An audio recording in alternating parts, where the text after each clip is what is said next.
Buenas tardes a todos y todas las presentes. Le damos la más cordial bienvenida a nuestro webinar titulado La inteligencia artificial al servicio de la pyme minera. Mejoras en administración, logística y venta. Este evento es realizado por Delta Formación Integral en conjunto con Strategic Group.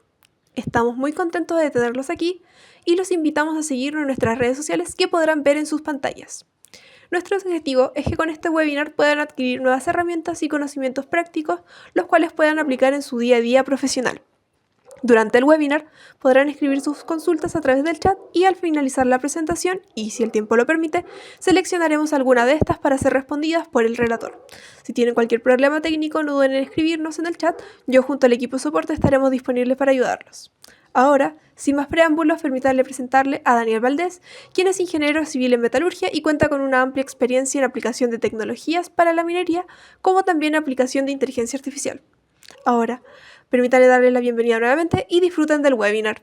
Cómo yo he implementado, me ha servido, ¿cierto? Las herramientas que de alguna manera les voy a comentar acá y me han servido dentro de mi experiencia profesional. Yo me declaro una persona bastante inquieta y creativa, ¿cierto? Que de alguna manera diverge mucho en la idea, ¿ya? Y las herramientas que vamos a ver un poco a continuación, principalmente y al final, ya que tienen que ver con la IA generativa, me han ayudado bastante en esta última, en esta última época, ¿cierto? A estructurar de buena manera todas estas ideas, ¿cierto? Divergentes que finalmente muchas de ellas quedan en el camino para poder transformarse en algo mucho más tangible. Entonces la idea es que a través de esto ustedes también puedan de alguna manera potenciar tanto sus carreras como su compañía o instituciones donde están trabajando, ¿ya? Bueno, yo soy un profesional de minería, como comentaba Claudia, y me he especializado en tecnología. Ya tengo una especialización también en negocio y la aplicación de tecnología a procesos de negocio.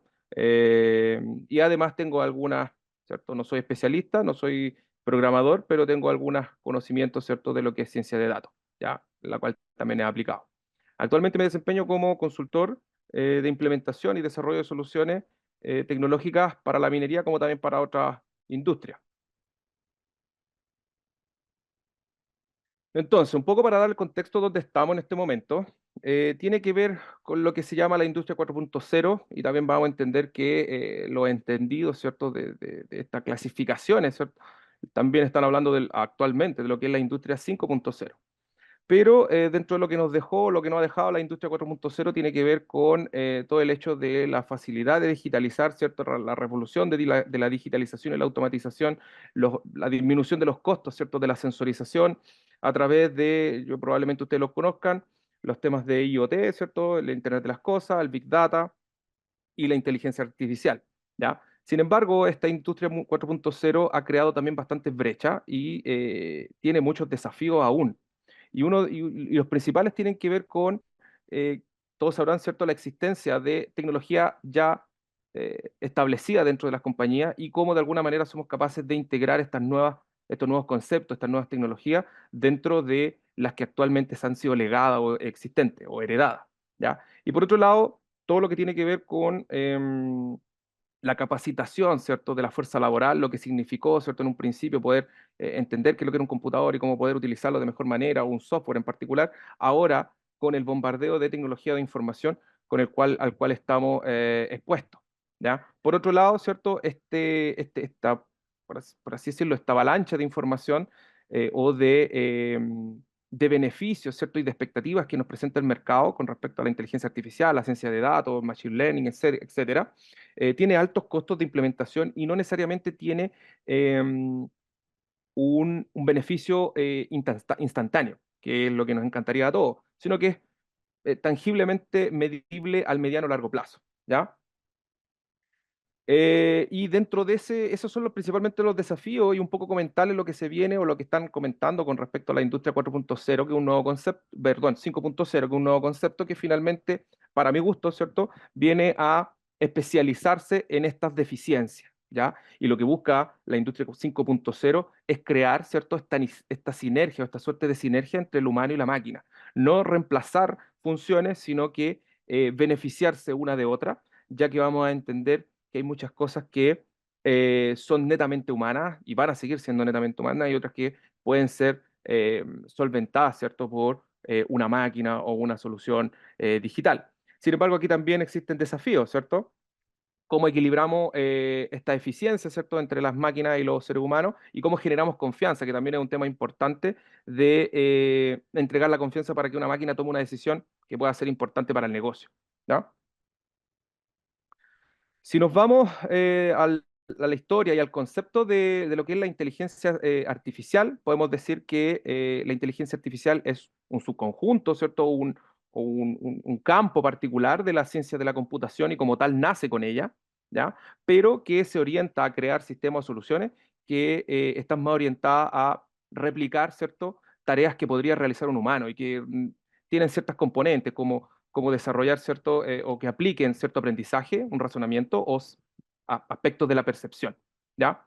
Y como comentaba, dado que nace junto con la ciencia de la computación, podemos trazarla atrás hasta lo que es el siglo XIX, ¿cierto? Con Ada Lovelace, hija de el famoso escritor Lord Byron, que de alguna manera con su amistad con Charles Babbage, quien fue el creador de la máquina, de una máquina que calcula, ya, como una calculadora mecánica gigantesca, ella se logró dar cuenta, logró abstraerse de la máquina y establecer que era posible, ¿cierto? Generar una cierta lógica, ¿ya? Entonces, con Ada Lovelace podemos establecer que existe el pensamiento abstracto de algoritmización de ciertas tareas, ¿ya? De hecho, es retratada dentro de la ciencia de la historia de la ciencia de la computación como la primera programadora. Por otro lado, tenemos a Alan Turing, que lo conocemos, ¿cierto?, como el que quebró el código Enigma de los nazis, ¿cierto?, en la Segunda Guerra Mundial, pero que aparte de ser un buen matemático físico, lo importante es que él se hace la pregunta, ya en términos más filosóficos, de que si acaso las máquinas podrían pensar, haciendo eco de lo que alguna vez estableció o la abstracción que tenía Ada Lovelace de que las máquinas podían hacer más que solamente calcular o computar, ¿ya? Ya más contemporáneo, ¿cierto? Tenemos a John McCarthy, que es el primero que establece el término de inteligencia artificial como tal, ¿ya? En una de sus exposiciones, y él se destaca, ¿cierto?, porque creó el lenguaje de programación Lisp, ya que ya establecemos que estamos totalmente separados de lo que es el hardware de los creadores de la computación, ¿cierto?, de la ciencia de la computación, y estamos más en la capa abstracta, y de acuerdo a eso, de cómo utilizar esta capa abstracta de mejor manera, a través del lenguaje de la programación.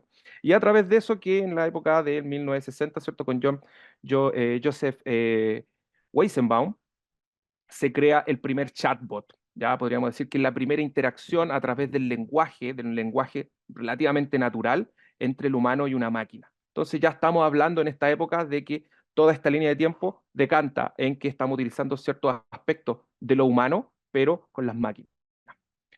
Como comentábamos, la inteligencia artificial es un subconjunto, ¿cierto?, de la ciencia de la computación y podemos dividirla en dos grandes grupos, así como para hacer una sectorización y que de alguna manera podamos entender dónde estamos.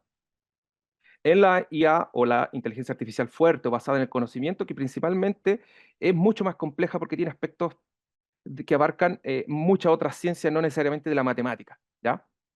Que tienen que ver ya con temas más lingüísticos, con la neurociencia, ¿cierto? Y cómo de alguna manera podríamos hacer pensar una máquina, ¿ya? Por otro lado, tenemos la inteligencia artificial débil o basada en datos. Espere un minuto.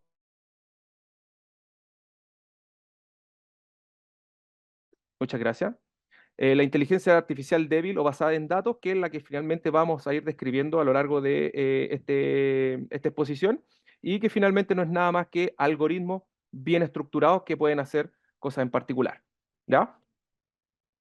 Como les comentaba, la inteligencia artificial débil, ¿cierto?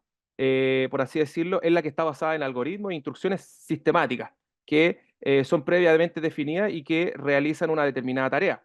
Y en particular tenemos dos o tres enfoques principales que son heredados del aprendizaje de máquina y que tienen que ver con el aprendizaje supervisado, el no supervisado y el por refuerzo. Después vamos a detallar un poco cada uno de ellos. Sin embargo, el por refuerzo, para mi gusto, es un enfoque que bebe de las otras dos fuentes, ¿ya? Continuando con la línea de tiempo, ¿cierto? Para poder establecer dónde estamos, Dendral en el año, en el año 67 es un software que finalmente es el primer sistema experto, ¿ya? ¿Y qué es lo que hace un sistema experto? Utiliza ciertas reglas fenomenológicas o reglas empíricas, ¿cierto? Para poder predecir o articular nuevas formas, en este caso temas de estructuras químicas y biológicas, ¿ya? Posteriormente, también asociado al tema de la inteligencia artificial, la robótica, ¿cierto? Unimate, en el 74 aparece la primera máquina que ya es de uso industrial, ¿ya? Y es Unimate. En el 86, Ernest Dickman fue uno de los primeros en utilizar lo que actualmente llamamos visión por computadora, computer vision, para, en ese año, ¿cierto?, hacer las primeras pruebas de auto autónomo. El software Dragon, en el 97, ya estaba manejando bastante lo que era el uso de la voz, ¿cierto?, y del procesamiento natural del lenguaje de una manera mucho más avanzada para poder establecer rutinas y ciertos aspectos más humanos. Y por otro lado, ya nos encontramos en el 2018, donde aparecen tímidamente los modelos, los modelos de lenguaje masivo o los grandes modelos de lenguaje en los cuales está basado lo que actualmente conocemos como ChatGPT, Gemini, Copilot, etcétera. ¿Ya? Como comentábamos, los enfoques que tiene la inteligencia artificial heredados, ¿cierto? O basado en lo que es el aprendizaje máquina, uno de ellos es el aprendizaje supervisado y que finalmente, en resumidas cuentas, tiene un input que nosotros le damos y conoce la salida, conoce el output, ¿ya? Y entre medio se utilizan ciertos algoritmos para poder relacionar el output con el input, ¿ya? En este caso, el aprendizaje supervisado tiene ciertos usos, tiene cierto enfoque para, dependiendo de los problemas, las necesidades que tengamos, y los algoritmos principales que se utilizan son regresiones de cualquier tipo, series de tiempo, árboles de decisión y redes neuronales. Como podemos ver a la derecha, así como se compone una red neuronal, hay una red neuronal artificial, ¿ya? Tiene capas intermedias que de alguna manera consumen los inputs y los van evaluando para poder hacerlos pasar a la siguiente capa, ¿ya? El aprendizaje supervisado lo podemos dentro de una analogía así sencilla, podríamos decir que es como un chef que conoce la receta, o sea, sabe lo que va a esperar con los ingredientes que tiene. Por otro lado, tenemos el aprendizaje no supervisado y es de alguna manera el aprendizaje o el entrenamiento, la sintonización de modelos que tiene un enfoque en donde no sabemos cuál es el resultado, ¿ya? Y lo que necesitamos obtener es un resultado para poder después interpretarlo. Dentro de los modelos más utilizados acá, mi favorito es el de clustering, ¿ya? Y podemos verlo a la derecha, uno de los modelos de clustering que se llama el KNN o el K-Nearest Neighbor, ¿ya? Que se basa en que los puntos, ¿cierto? O las cosas que estén cerca van a definir el componente general, ¿ya? Y finalmente se basa en iteraciones no infinitas, pero sí una gran cantidad de iteraciones, tanto para las redes neuronales o para cualquier modelamiento de este tipo, como para este modelo de clustering que permite que si se fijan, los puntos rojo, verde y azul se van moviendo. O sea, parto con unos puntos aleatorios y posteriormente se van moviendo de manera aleatoria para poder identificar hacia dónde se va a ir acercando. El objetivo de un clúster es buscar a los más cercanos y separárselo más de los otros clústeres, ¿ya? Y como les comentaba, el aprendizaje por refuerzo para mí es un tipo de enfoque que bebe de estas dos eh, enfoques, de estas dos fuentes, dado que el aprendizaje por refuerzo lo que hace es, por así decirlo, autoaprender, ¿ya? Aprendo a través de un refuerzo. Y es como, podríamos decir, un chef que tiene la percepción del sabor que quiere obtener, pero que no necesariamente conoce cuál es el resultado final, ¿ya?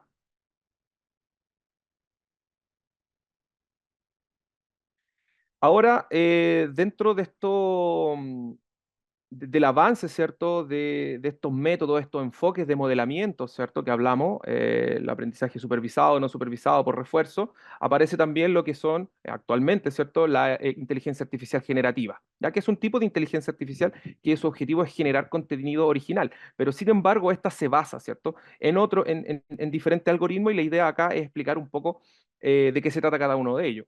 El objetivo acá es generar tanto texto, imagen o video y por lo tanto tiene que utilizar diferentes formas de poder tratar estos inputs, ¿ya?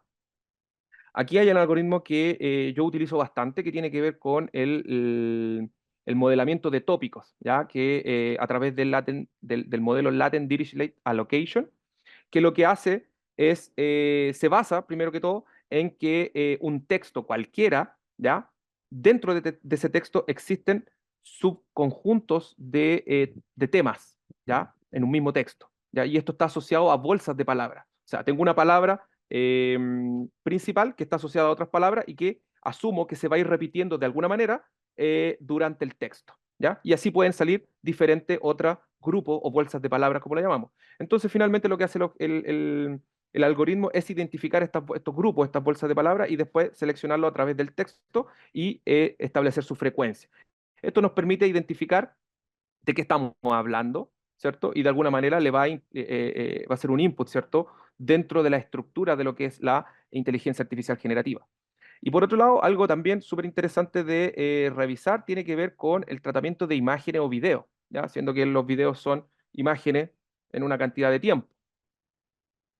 Lo que se utiliza normalmente acá son redes neuronales convolucionales, suena bastante complejo, ¿ya? Pero finalmente no es nada más que transformar, ¿cierto? Una imagen, se transforma a píxeles, ¿ya? Y que se les da un valor numérico definido y que no es más que una matriz, que obviamente puede ser tan grande como la cantidad de píxeles que tenga, y que se le aplica una función de convolución. Una función de convolución es una suma, una multiplicación de otra matriz que pasa a ser como una especie de, le llaman filtro, pero si lo explicamos de una manera más sencilla, pasa a ser como una especie de lupa, ¿ya? Es la función de convolución lo que hace es eh, pasar una matriz mucho más pequeña. Si tengo una matriz, no sé, de una foto de 204 por 204, la función de convolución puede ser de 3 por 3 y eh, pasa a través de toda la grilla que pueda transformar a 3 por 3, ¿ya? Y eso finalmente lo que hace es empezar a detallar aspectos, ¿cierto?, de esta imagen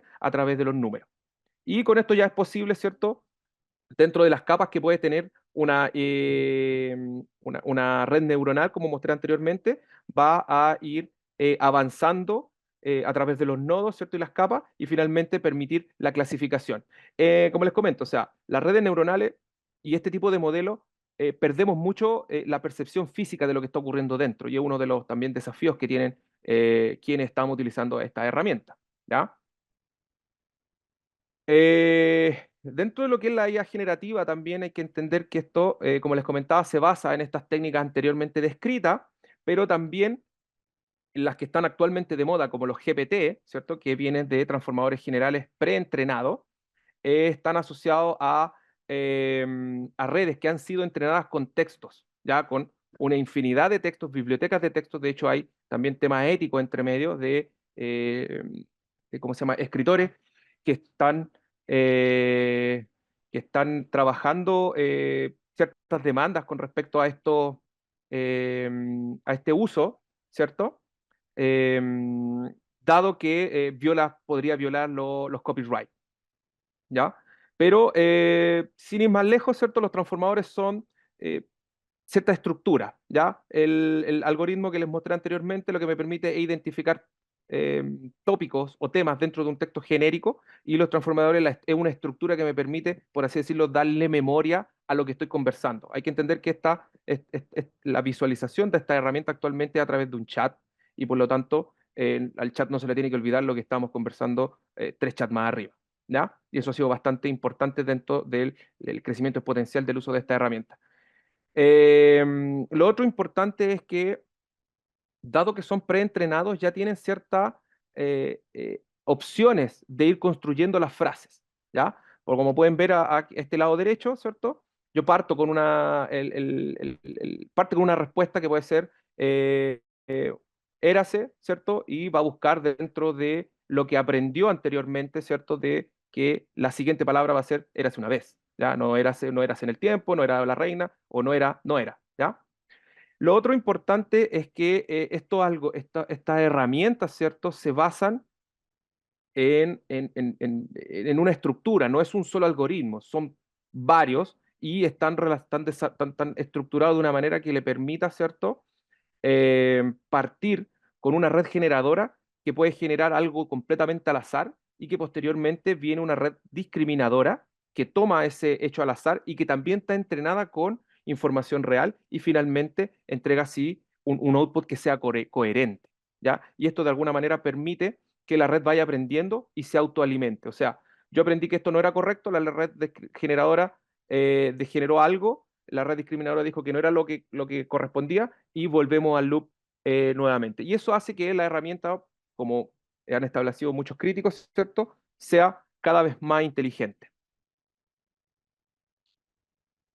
Eh, para explicarlo de una manera un poco más jocosa, ¿cierto? Yo como fan de los Simpsons puse acá, no sé si lo vieron algunos por acá, pero hay un capítulo que habla del teorema del mono infinito. ¿Y qué es lo que dice el teorema del mono infinito? Que yo si pongo a una cantidad de monos a teclear de manera aleatoria, ¿cierto? En un tiempo infinito puedo tener una obra de Shakespeare o de los mejores escritores como Cervantes también.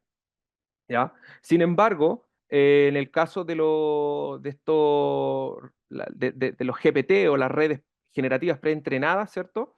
La diferencia es que la red generadora, ¿cierto? Pues vendría siendo como un mono que va a teclear o va a generar un input, podría ser hasta random, totalmente aleatorio, y que hay una red discriminadora, que en este caso podría ser el señor Benz, que tiene conocimiento de qué es lo que esperar, ¿ya? Y si vemos acá en este GIF, ¿cierto? Es así como funciona los que ya han utilizado cierto ChatGPT o cualquier otro GPT, eh, cómo funciona la creación de estos textos, ¿ya? O sea, fue entrenado con que un robot debe obedecer, sin embargo, ¿cierto? La respuesta es terminar, lo cual no es muy adecuado, y calcula el error y vuelve a reentrenar, ¿ya?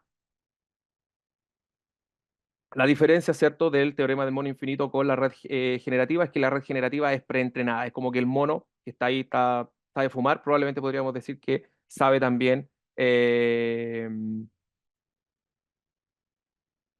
algún cierto conocimiento de lectura, ¿ya?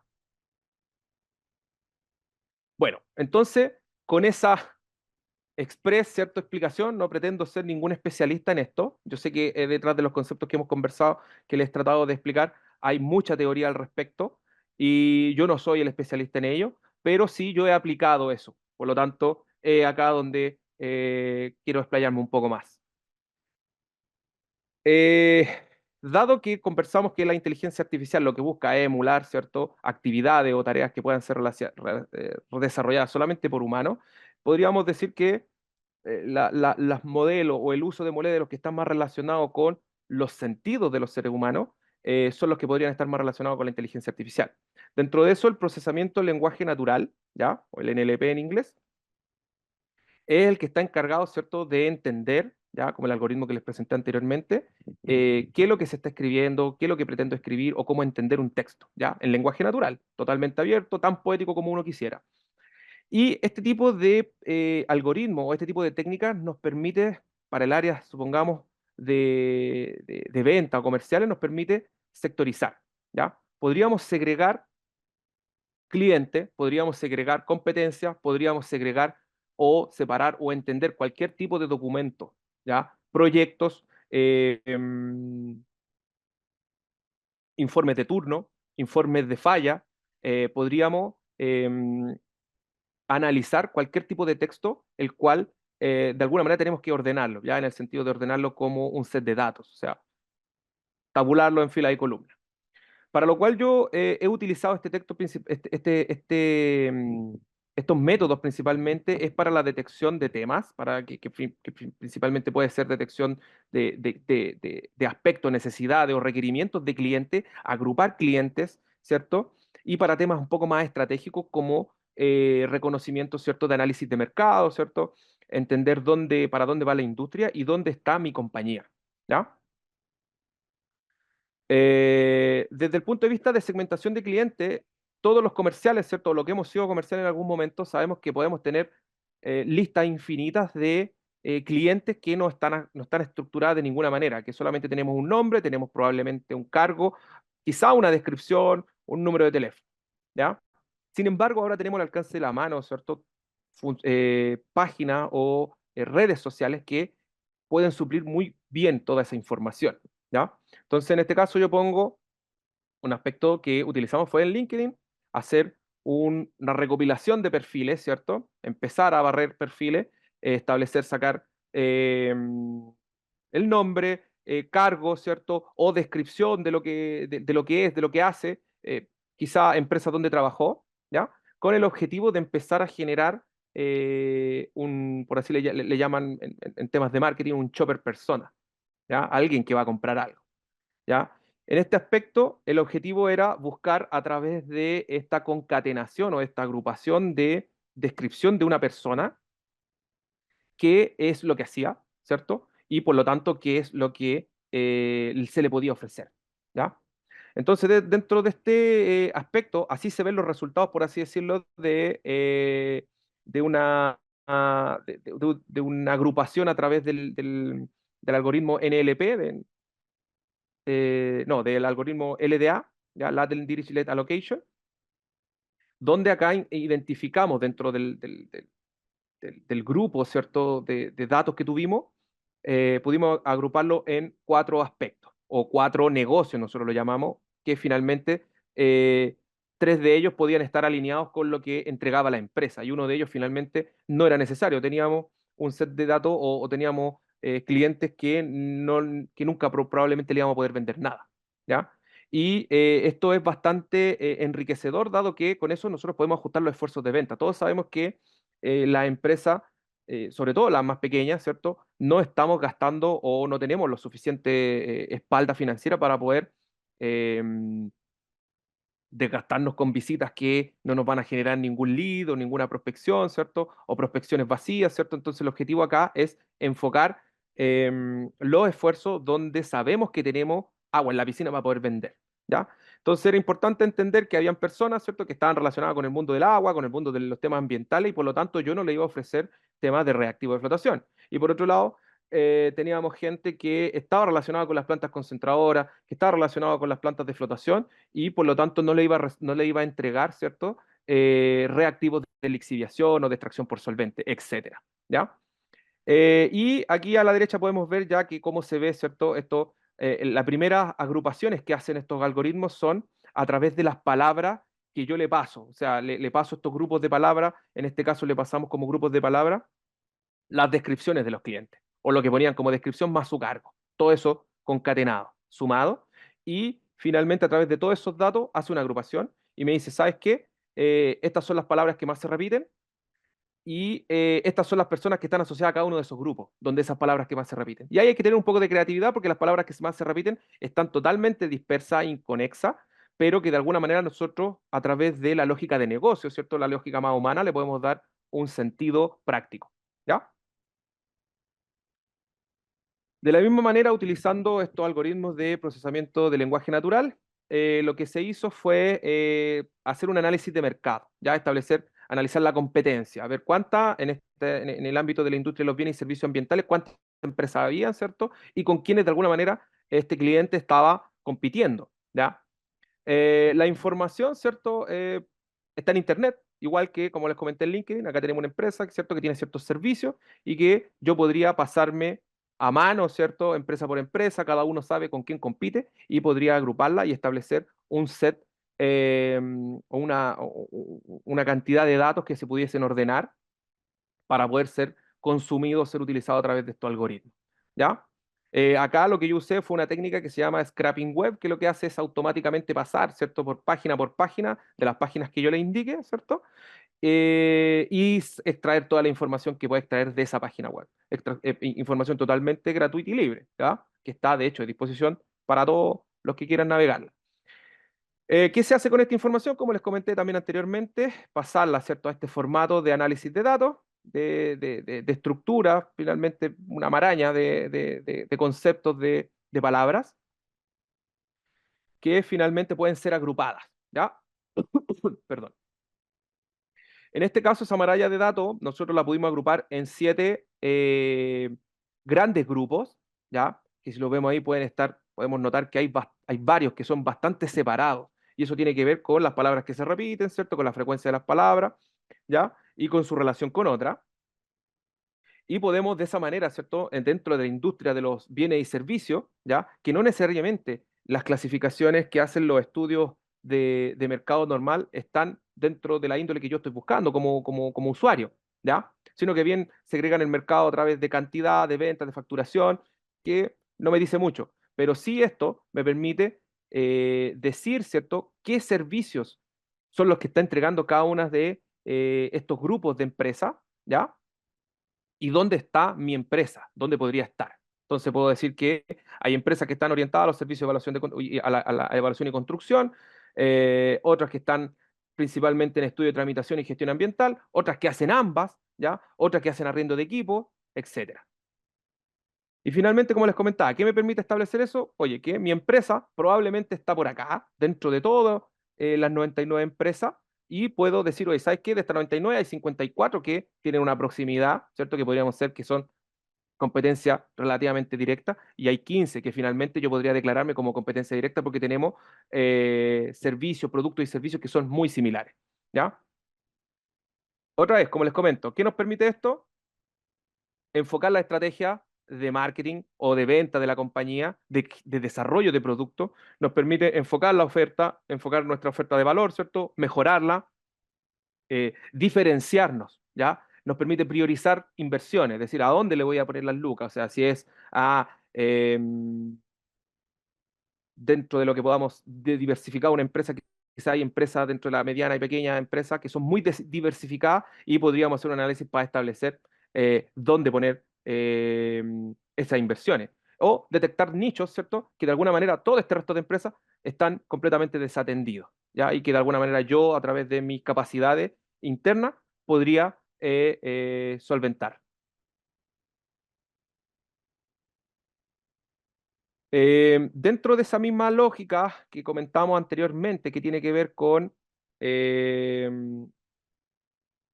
con el hecho de que la inteligencia artificial, ¿cierto?, plantea el reto de emular ciertas actividades que hacen los humanos, por lo tanto nos orientamos a los sentidos, ¿cierto?, a los 5 sentidos. Ya hablamos de lo que era escrito, lo que era visto, y acá estamos hablando de la imagen, netamente visto, o sea, los temas de teledetección que están muy relacionados con lo que es la visión por computadora, ¿ya? El computer vision. ¿Qué es lo que se puede hacer? Las técnicas de teledetección han sido ampliamente utilizadas, ¿cierto? Hace bastante tiempo. Es el uso de imágenes satelitales, que muchas de ellas son gratuitas, ¿ya? Para poder hacer reconocimiento de la superficie terrestre.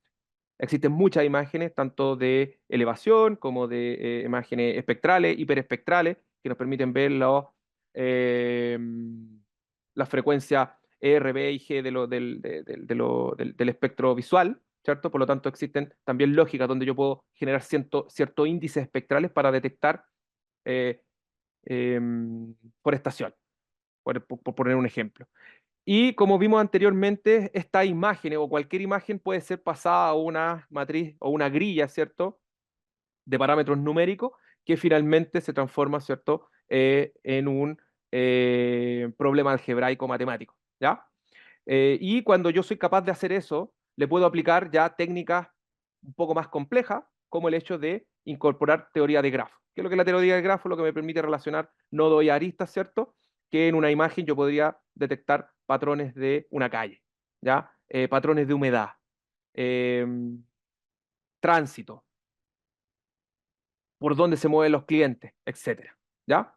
Porque dada las transformaciones que podemos hacer a una imagen, le podemos después volver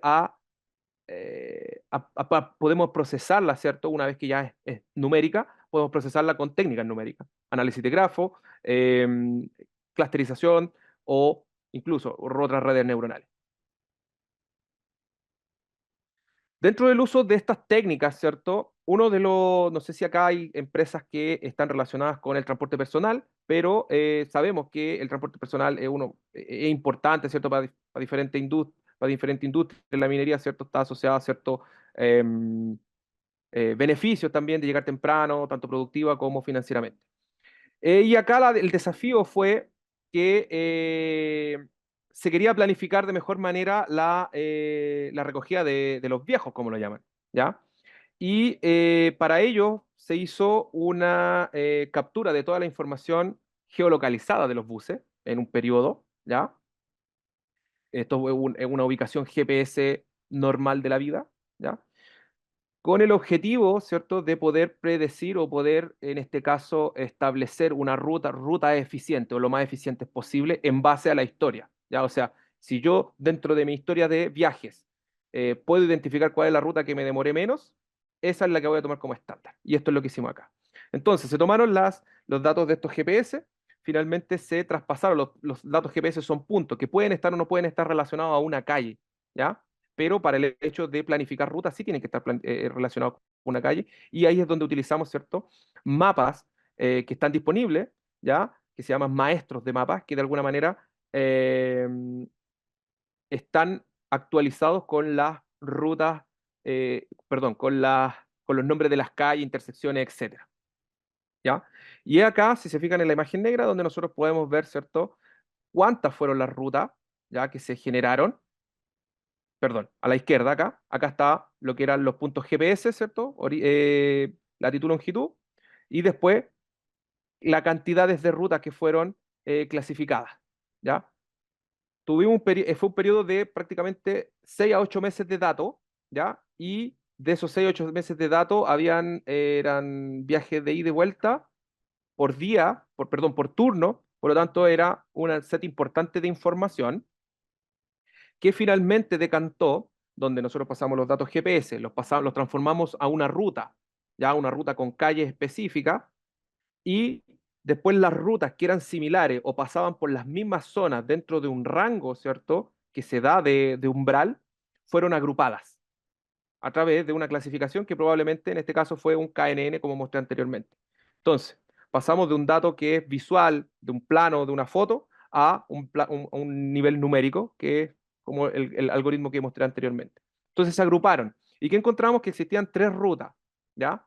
Una que era la más óptima, que tenía la menor cantidad de, de, de viajes asociados, porque efectivamente se dieron ciertas condiciones que generaron que esa fuera la mejor ruta, pero también se dieron otras que podríamos decir que era la más real, que podía ser optimizada o que tenía, de alguna manera, con un análisis de negocio, ya con gente especialista, determinamos que tenía oportunidades, ¿ya?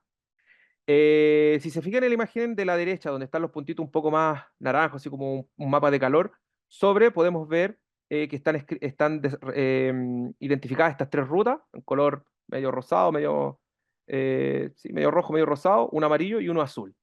Y en los lugares de con los puntitos como mapas de calor, son los usuarios que tenían que ir a recoger, ¿ya?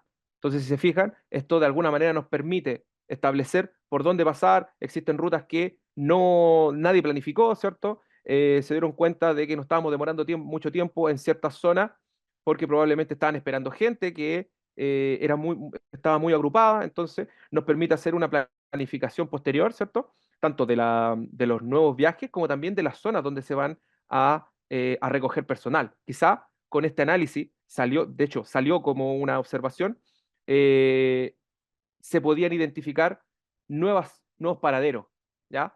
Para poder optimizar, ¿cierto?, la recogida del personal y ganar esos minutos preciados en la mina. Por otro lado, haciendo uso también de imágenes satelitales y, como les comentaba acá, de índices espectrales, es posible, ¿cierto?, identificar humedad en la superficie terrestre, ¿ya? En particular, este es un tranque de relave, ¿ya? Y lo que hace es que a través de estas transformaciones del índice, de llevar el índice espectral a nivel de píxel, es posible, ¿cierto?, hacer clasificación de estos índices o de estos niveles de humedad de manera automática, como se ve acá a la derecha, ¿ya? Entonces, con eso yo puedo detectar patrones de depositación de relave en este caso, patrones de ingreso de agua, zonas que antes eran húmedas que ahora están secas, ¿cierto? Y medir, ¿cierto? De manera indirecta podría ser la evaporación de toda la superficie, ¿ya? Acá hay otra aplicación, ya esto netamente desde el punto de vista de modelamiento ya predictivo, ¿cierto? Acá se ocupa un concepto que se llama sensor virtual o soft sensor. ¿Y qué es lo que es? No es más que la integración, ¿cierto?, de un algoritmo o de un concepto fenomenológico que me permite asociar variables que son de fácil acceso con variables que son de difícil acceso. En este caso, era necesario, ¿cierto?, identificar o predecir una contaminación de agua. O sea, eso es bastante importante, ¿ya? Pero dado que, o eventuales probabilidades de una contaminación de algún acuífero, ¿ya? Esto porque está normado por la ley, ¿cierto? Y existen parámetros que deben ser cumplidos. Estos parámetros deben ser cumplidos también a través de un ente certificador, quien es normalmente un laboratorio, y entendemos que el proceso de certificar estos datos para poder entregarlo a la autoridad es bastante tedioso y largo, dado que los análisis de laboratorio son largos, tienen su proceso para que tengan la calidad que corresponde. Sin embargo, podemos establecer herramientas preventivas, ¿ya?, basadas en algoritmos que hagan uso de esta información, tanto de la información real del laboratorio como de datos que son de frecuencia un poco más alta, como son los sensores de pH, sensores de conductividad, sensores de oxígeno disuelto o temperatura. Entonces, acá lo que se buscó fue integrar los sensores que tenían una frecuencia mucho más alta, ¿cierto? Y que estaban en mucho más lados, con el resultado de ciertos patrones de contaminación que podían ser detectados por estos sensores, ¿ya? También hay que entender que no todos, por así decirlo, estos elementos químicos van a generar un perfil dentro de un sensor de pH, ¿ya? Pero detectamos que existen cuatro, que en este caso era el cobre, el molibdeno, fierro y los sulfatos de esas mediciones, que sí generaban, había una relación entre ellos que sí permitía detectar ciertos eventos, ¿ya? Y al detectarlo era posible anticiparse a ellos. Algo importante también que en el uso de estos algoritmos, que si bien, o de cualquier algoritmo, que ahora está muy accesible ya, es un tema, la tecnología no es la dificultad, es cómo los utilizamos, cómo los aplicamos. Como dijimos anteriormente, existen ciertos enfoques, ¿ya? Aquí había un enfoque eh, supervisado, dado que entendíamos cuándo, ¿cierto? Basado en una norma, podíamos determinar cuándo se iba a salir, ¿ya? Entonces, sabíamos cuál era el resultado que no queríamos.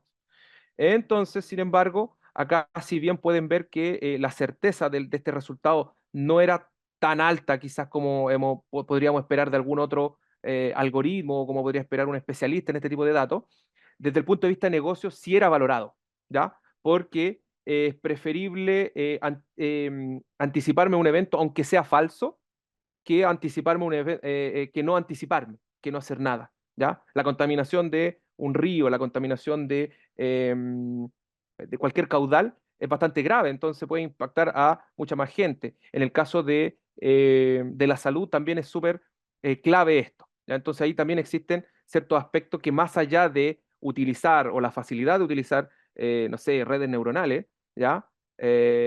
O cualquier otro algoritmo más complejo, es cómo le damos un sentido práctico a lo que los resultados y los resultados que queremos, ¿ya?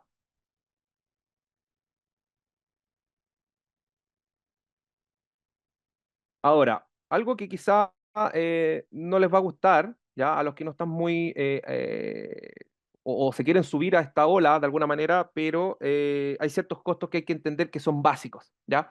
Todo estos algoritmos, todas estas soluciones que de alguna manera les estoy planteando deben estar en algún lado, tanto como en el mundo, esto sí es bien abstracto, pero tiene su símil en el mundo físico. Podríamos decir que estamos hablando de infraestructura tecnológica, que podríamos decir que es la nube, que es un computador, pero es infraestructura, donde tienen que ir ciertas cosas, ¿ya? Tanto como una infraestructura física. Y así como en el mundo físico también existe el concepto de arquitectura tecnológica, que tienen que ir diseñados de determinada manera para estar asociados al resultado que esperamos. Entonces aquí yo quiero mostrar dos aspectos o dos arquitecturas más comunes, ¿cierto? Una que se llama Data Warehouse, que de alguna manera lo que hace es ordenar los datos de una manera muy estricta y tabular, ¿ya? Algo así como podríamos hablarlo como una biblioteca, donde está todo bien tabulado, está todo bien ordenado, de manera alfabética, ¿cierto? Pero están todos los libros clasificados, ¿ya? Y al estar todo clasificado, eso es un trabajo, alguien tuvo que hacer eso, por lo tanto, tiene ciertos costos, ¿cierto? Es limitado en consulta, etcétera. Tiene su pro como también tiene sus contras. Y por otro lado, acá abajo aparece esta estructura o esta arquitectura que está orientada, ¿cierto?, al análisis, o no al análisis, sino que a la disponibilización del Big Data, de grandes volúmenes de datos, ¿ya? Y acá lo podríamos hacer un símil, si la anterior fue una biblioteca, esto puede ser como una bodega, donde cabe de todo, ¿ya? No necesariamente tiene que estar estructurado, no necesariamente tiene que estar ordenado, pero sí hay cierta una estructura mínima, por así decirlo, que una bicicleta no la puedo poner de pie, pero no de lado, pero si la pongo en diagonal me va a ocupar mucho espacio para dar como a conocer, ¿ya? Pero estas estructuras de Big Data se basan en lo que llaman Data Lake, ¿ya? Que es un lago o un lago de datos, ¿cierto? Que finalmente entra información ahí, ¿ya? Entran datos en tiempo real, datos en no tiempo real, datos estructurados de texto, datos estructurados de lo que sea, ¿ya? Por lo tanto, es un poco más sencillo, un poco más flexible, ¿ya? Sin embargo, cuando yo quiero consultarlo, a diferencia del Data Warehouse, no está tan bien tabulado como el anterior. Por lo tanto, hay que hacer ciertos procesos que también están estructurados, pero que requieren también costos, ¿ya?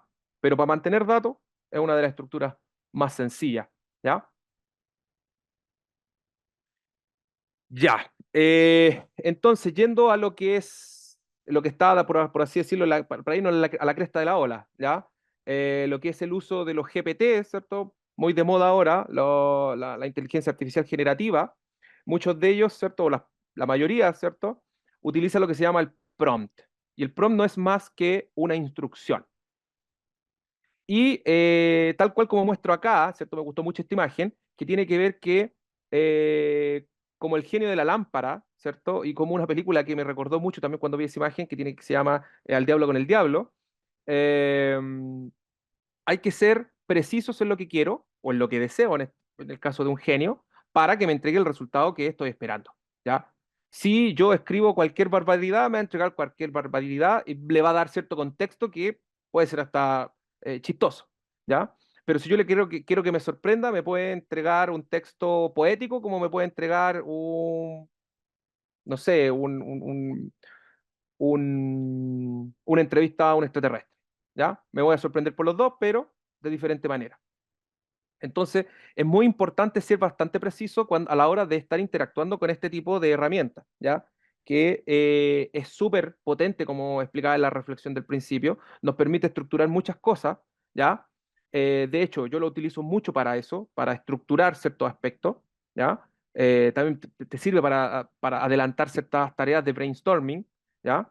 Tener ideas, pero sin embargo siempre, pero hay que entender que estos elementos están preentrenados, por lo tanto están basados en algo que se hizo, ¿ya? No esperemos que nos entregue algo completamente novedoso, ¿ya? Eso sí es netamente humano. La creatividad humana aquí para hacer estos cambios innovadores va a ser siempre nuestra, por ahora, pero sin embargo, como le explicaba un principio, eh, esa cantidad de ideas divergentes pueden ser, podemos utilizar de sparring estas herramientas para poder hacerlas más tangibles, generar un plan, una estructura de cómo, de con qué actividades puedo hacerla, qué perfiles de trabajo necesito, ¿ya? Ese tipo de cosas. Entonces, aquí algunos de los prompts que yo utilizo, ¿cierto? El de resumen, obviamente, eso es bastante sencillo. El de crear objetivos. O sea, yo le doy un par de frases, ¿cierto? Y necesito que me complemente o me desarrolle un objetivo general, tanto 5 objetivos específicos o los que determine, ¿ya? Entregar resultados en cierto formato. Ya yo le puedo entregar una tabla de Excel, ¿cierto? Como foto, como parámetro, y también le puedo pedir que me entregue resultados como una tabla de Excel, ¿ya? Entonces, yo le puedo decir, oye, ¿sabes qué? Los objetivos, entrégame una tabla y me lo va a entregar en formato tabla, para que yo pueda hacer el copy-paste mucho más rápido. Lo que hablaba del web scraping, también podemos hacer con las versiones pagadas, obviamente, dado que muchas de ellas están conectadas a Internet. ¿Ya? Yo le puedo pasar una lista de URL de páginas web y le digo que me la analice o que me entregue un resumen. Realizar rúbricas de evaluación para el mundo de las evaluaciones de desempeño, para el mundo de la educación, de la academia. También es posible desarrollar rúbricas donde yo le doy ciertos parámetros donde se tiene que manejar y cuáles son los resultados esperados, ¿ya? Oye, necesito una rúbrica de 1 al 5, ¿cierto? Que determine ciertos aspectos. Lo otro importante es que hay GPTs, ¿ya? Que ya están siendo o que ya están conectados, que permiten, a través de un pago, ¿cierto? Permiten ser conectados a otras herramientas como el Google Sheets, ¿ya? Aquí yo puedo activarlo, les muestro cómo, en extensiones, ¿cierto? Yo puedo activar el GPT for Sheets y empezar a utilizarlo. ¿Qué me permite utilizar eso? O sea, es como mezclar las funcionalidades del Excel, o en este caso del Google Sheet, o el Google Spreadsheet, con la lógica de un chatbot. O sea, tengo que pasarle un prompt siempre, pero yo puedo generar como una tabla, por así decirlo, dinámica de, en este caso, personas y que me escriba algo, que me escriba, como dice acá, que me escriba un tweet que incluya un hashtag. ¿Ya? Y así puedo crear contenido, como lo hacen probablemente en Twitter, quien puso este ejemplo. Y para terminar, ¿ya? Pero no haber sido bastante tan intenso, pero para terminar un poco explicarles que, o sea, mostrarles un poco las herramientas que yo utilizo ya actualmente dentro de lo que es la IA generativa. Siempre aparecen estas rueditas, ¿ya? O cuadros, o listas como de hackeo, de todas las herramientas que existen. Existen un montón de herramientas que están basadas en inteligencia artificial para diferentes cosas. Videos, textos, investigaciones, eh, eh, imágenes, ¿cierto? Para codificar, para programar. Hay muchas y de hecho es importante también establecer que estas herramientas son bastante útiles en eso.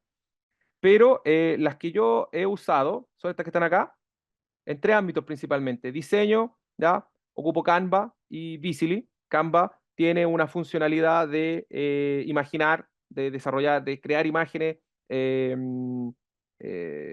con una indicación en texto, ¿cierto? Y Visibly, por su parte, permite crear, esto es muy de desarrollador, pero, ¿cómo se llama? Podríamos decirlo como la página front de cualquier software, de cualquier página web, también escribiéndolo, pero en formato página web, ¿ya? O sea, por así decirlo, un dashboard, yo podría describir qué es lo que quiero que tenga el dashboard y me dé una idea de cómo estructurarlo, ¿ya? Qué gráficos poner, etcétera. Texto, lo más conocido, GPT, lo utilizo bastante. La versión pagada, creo que ahora estamos como utilizando el modelo, el 4O y el O mini, tiene varios, y último salió el de creación de video que se llama Soria, que también es de OpenAI. Pero también existe el cloud, que es bastante bueno, BART, Gemini, de Google, y este que me interesa mucho, que es de NVIDIA. ¿Ya? Este es gratuito, es bastante potente, lo utilicé, muy interesante, pero es más orientado a crear productos, ¿ya? O sea, es como para los que están en el mundo del desarrollo, tiene una API que puedo conectarla y pedirle, y es gratuita, ¿ya?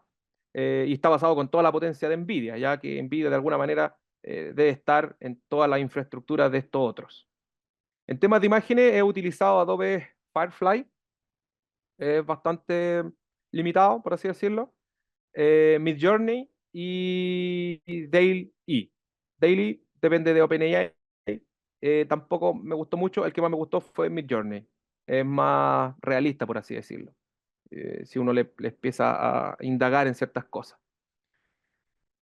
Así que bueno, espero que esta exposición haya sido de su agrado. Me gustaría terminar solamente diciendo que la tecnología está, ya la tecnología, ustedes saben, estamos bombardeados por tecnología. El tema es que no sabemos cómo utilizarla, más allá que para el ocio. Pero aquí tenemos un montón de herramientas que nos permiten estructurar ciertas tareas. El tema es que hay que empezar a ser curiosos, ¿cierto? E involucrarlas dentro de eh, nuestros quehaceres diarios, ¿ya? La tecnología está, es solamente como versa, ¿cierto? La revolución industrial 5.0, que hay que integrarla, hay que hacer esta sinergia entre el humano y la máquina que permita sacar el máximo provecho, porque si no nos va a costar mucho integrar y entre el tiempo de integrar información ya va a haber pasado todo este boom y probablemente ya van a quedar solamente las empresas que sí la están utilizando o sí, pues, sí fueron capaces de de incorporarla. Los puntos principales donde lo podemos utilizar son infinitos, ¿ya?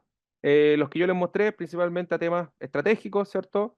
Comerciales, eh, logísticos, ¿cierto? Pero pueden haber muchos otros. Mantenimiento, operación,